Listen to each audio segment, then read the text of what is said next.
Chers amis, avant de commencer mon discours, je voudrais d'abord vraiment vous remercier d'être là. Si vous êtes là, c'est parce que vous en êtes convaincus, mais vous êtes convaincus qu'il faut continuer à être présent chaque année pour rappeler que la vie vaut la peine d'être défendue.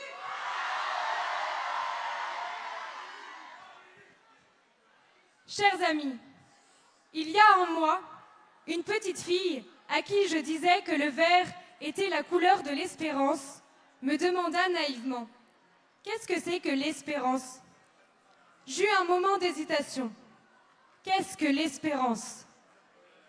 Dans une société où les plus petits sont méprisés et violemment supprimés, où ceux qui les défendent sont raillés et sanctionnés, où la famille est détruite, l'identité déconstruite, l'humain vendu et trafiqué, qu'est-ce que l'espérance?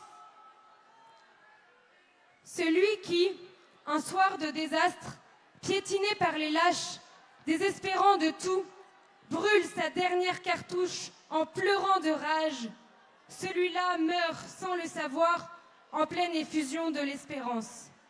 L'espérance, c'est de faire face, nous dit Georges Bernanos. Ce soir de désastre fut, il y a 50 ans, le soir du vote de la loi Veil.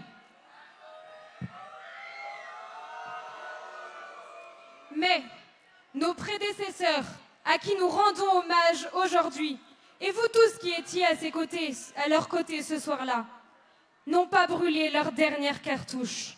Ils ont fait face contre vents et marées, contre l'acharnement médiatique et législatif, contre les attaques ad hominem, contre les violences physiques et verbales, contre la novlangue insidieuse, ils ont fait face. Pour nous, le soir de désastre a peut-être été le 4 mars 2024, soir du vote de la constitutionnalisation de l'avortement. Que ferons-nous? Allons-nous, nous aussi, continuer à faire face? Surmonterons-nous notre désespoir, nos larmes de rage, pour laisser place à cette effusion de l'espérance?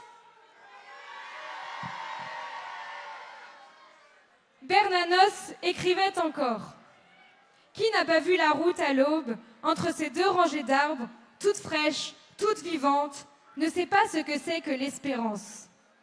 Mais nous, qui voyons une route au crépuscule, remplie de jeunes, de familles, de fidèles plus âgés, sourire aux lèvres, pancarte à la main, conviction dans l'âme, ne savons-nous pas ce que c'est que l'espérance? Nous, qui exhortons à temps et à contre-temps pour défendre la vie des plus faibles, nous qui accompagnons les femmes enceintes désemparées, nous qui accueillons les enfants handicapés, nous qui soignons les malades et les mourants, nous qui transmettons la vérité aux plus jeunes, ne savons-nous pas ce que c'est que l'espérance? L'espérance n'est pas un optimisme béat. C'est une détermination héroïque qui se conquiert.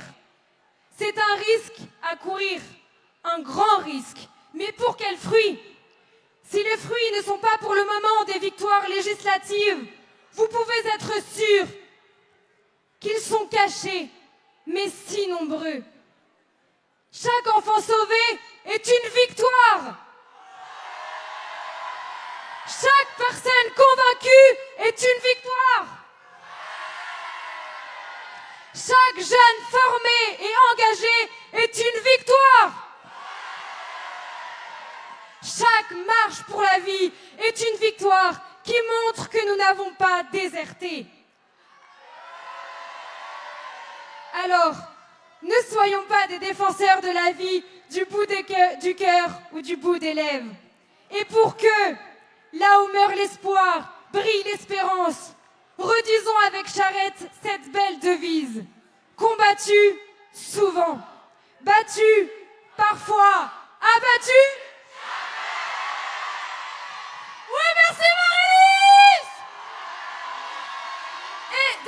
marche pour la vie. Quand on parle d'espérance, ça vous fait pas penser à un petit chant par hasard? Et la marche pour la vie, est-ce que vous êtes prêts à chanter votre espérance? On veut vous entendre. Le front penché